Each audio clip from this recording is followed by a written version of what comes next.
Evidence of a covert tunnel is found by Gary. Could the numerous unresolved questions be resolved by this hidden tunnel? To learn more, keep watching a current episode of The Curse of Oak Island. The team, which also consists of archaeologists Dr. Aaron Taylor and Miriam Amaral, geoscientist Dr. Ian Spooner, and metal detector expert Gary Drayton, examined stone walkways and a potential cellar feature close to the swamp's eastern border. During their investigation, Gary and David uncover a signal embedded in a wall, which eventually results in the finding of a huge caster wheel hidden beneath. Gary speculates that this wheel would have been used on Oak Island during a tunneling project, adding to the other finds of tunneling equipment on the island. Gary finds evidence of a hidden tunnel, which raises the question of whose responsibility it was to place the item there in the first place and who was meant to find it afterward, the original depositors or later searchers. The team plans to carry out more investigation into the caster wheel in light of this discovery.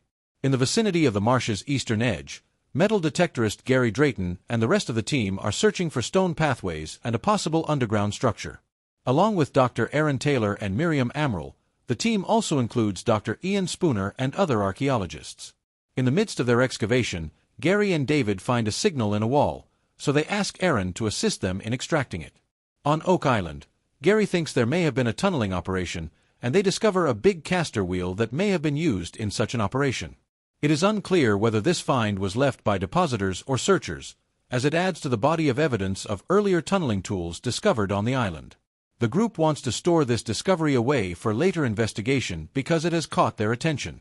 Treasure hunter Gary Drayton used a metal detector and discovered not one but two distinct treasures in the general area of Oak Island's shoreline.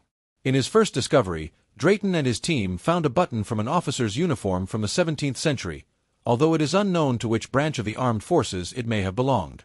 The military, on the other hand, might have buried some of the island's secrets, according to some evidence. Drayton and his colleagues made a second discovery that day.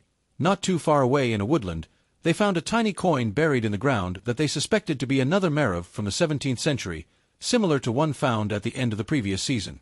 However, compared to the other coins, this one appeared to be significantly smaller, likely 2 mares instead of 8. Even though they are small, these astonishing finds could point to a much bigger treasure hidden on Oak Island. Gary Drayton made a second double discovery while using his metal detector to search for wealth near Oak Island's shoreline.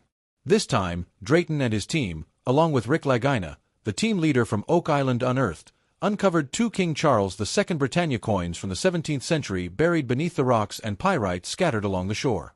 One of the coins found has the year 1771 clearly printed on its surface, supporting the idea that the money is older than a few hundred years.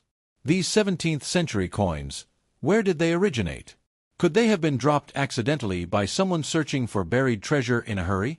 Or, and this is where optimism arises, could they have been left there by a wealthy group on Oak Island looking to conceal its own loot? The Oak Island crew will, without a doubt, have to do more investigation. Generally speaking, the history of treasure hunting on Oak Island can be traced back to the time the Money Pit was first dug. The pit, commonly known as the Money Pit, is supposed to contain hidden wealth. According to folklore, in 1795, some young people believed to be 13 or 14 years old discovered a depression in the ground. They dug, believing it to be a man-made pit, and as they dug, they discovered layers of wood and other objects. They tried to continue their exploration but were thwarted by a deluge of unknown origin that flooded the pit. Following the rapid dissemination of news about these discoveries, a flurry of international treasure hunters descended upon Oak Island in search of the hidden wealth. The first planned excavation of the Money Pit took place in 1803 under the leadership of a group of investors known as the Enlow Company. They were given their own money pit, but the excavations had to be terminated because their attempts to descend to the pit's floor were unsuccessful. The following century saw various groups trying to solve the island's riddles, but due to the enormous difficulties they encountered, none were successful. The most significant of these difficulties was the flooding of the hole, making further excavation unsafe and challenging. Additionally, the pit was wired with a number of devices that, when activated, would cause it to fill with water, preventing anyone from discovering the treasure. Despite these barriers, the excavations persisted, and the Oak Island Treasure Company was founded in 1861. The flooding prevented this specific squad's attempts from progressing past a depth of 90 feet. As a result of the Oak Island Treasure Company's bankruptcy in 1909, the excavations were abruptly ended. Since then, numerous teams have tried to locate the riches hidden on Oak Island, but the enigma of the money pit remains a mystery.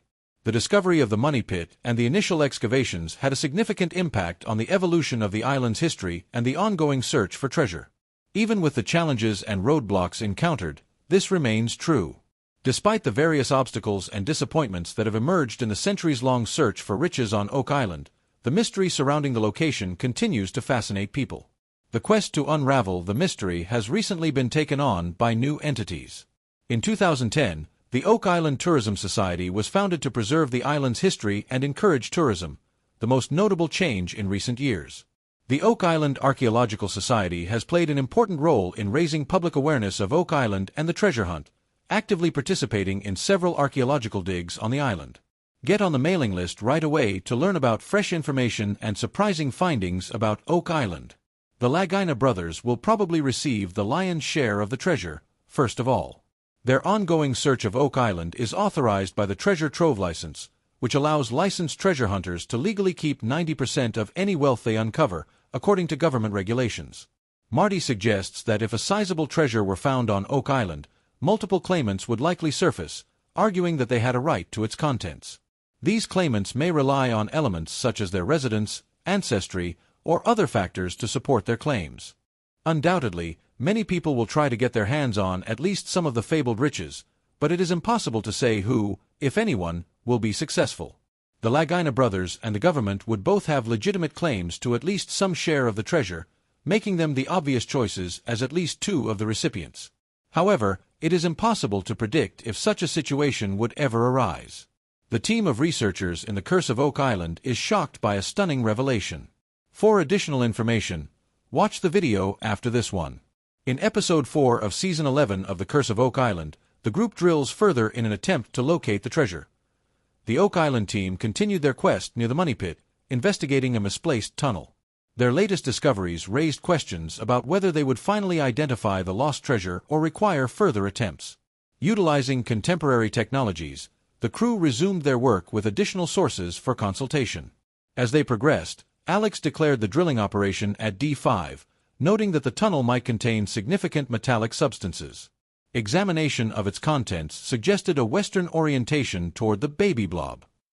After making a series of incisions and drilling 53 feet into the target, the apparatus extracted an enigmatic discovery encased in damp, soft subterranean soil.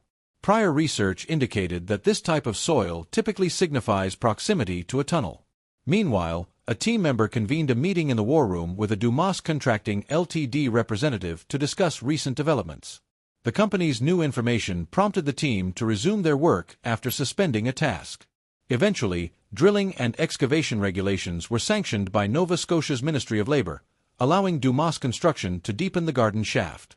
With confirmation in place, the team accelerated their observation and analysis of key marked areas before major operations.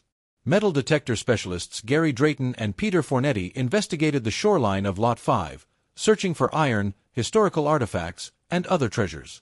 They flagged potential regions and identified a site where ships once rested. Surprisingly, additional indications of past activity surfaced.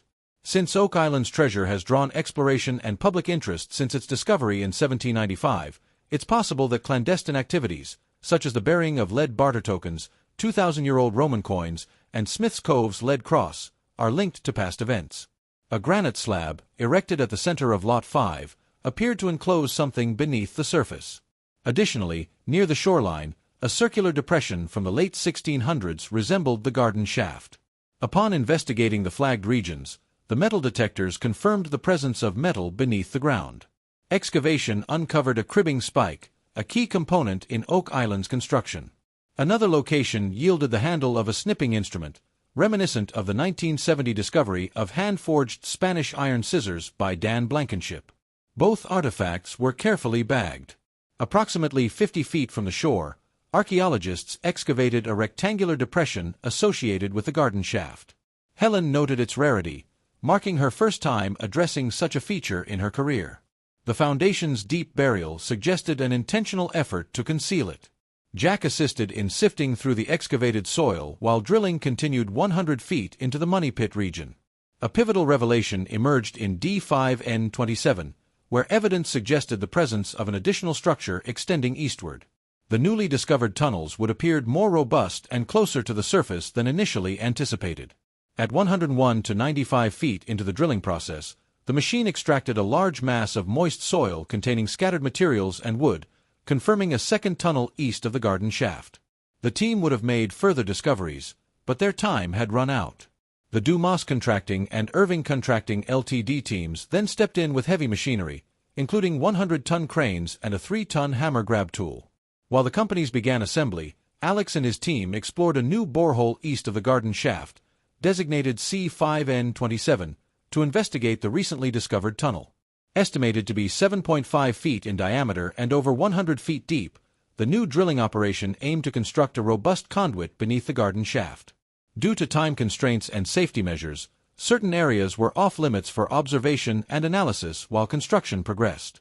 Some team members hoped to examine recently unearthed artifacts at Oak Island's Interpretive Center. Blacksmithing expert Carmen Legg confirmed that a snipping implement was indeed a broken pair of scissors. The circular depression on Lot 5 and the scissors both dated back to the same period, suggesting a potential link. Further excavation uncovered ceramic and pearlware fragments from the mid-1700s, some of which Helen identified as belonging to a porcelain teapot. These ceramics seem to have been buried before Oak Island's discovery, complicating efforts to trace their origins. Historical records indicate that Charles Morris partitioned Oak Island into 4 acres in 1762 for exploration, yet the rectangular depression predates both the island segmentation and the discovery of the money pit. By the afternoon, the eastern borehole C5N27 had reached several feet beneath the surface. The drilling crew, working at a depth of 93 feet, anticipated another discovery. However, time ran out before further progress could be made. Just before their session ended, an extraordinary event occurred. The drill unexpectedly descended to 104 feet, revealing that the underlying soil was extremely fragile and disturbed.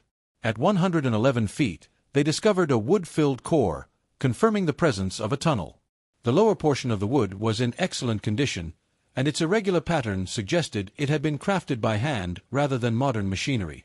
The axe cuts were comparable to those used in the 1800s, indicating the tunnel might have been constructed by secret depositors or searchers before 1795. The drilling operation also unearthed moist soil, fiberwood fragments, and debris. Terry theorized that the smoother timber beam was part of the tunnel's roof, while the softer fibers formed its floor. Dumas Contracting Ltd. prepared to commence work around the garden shaft, beginning with dewatering before expanding the borehole by an additional 20 feet. Further exploration was anticipated as the drilling and construction processes continued.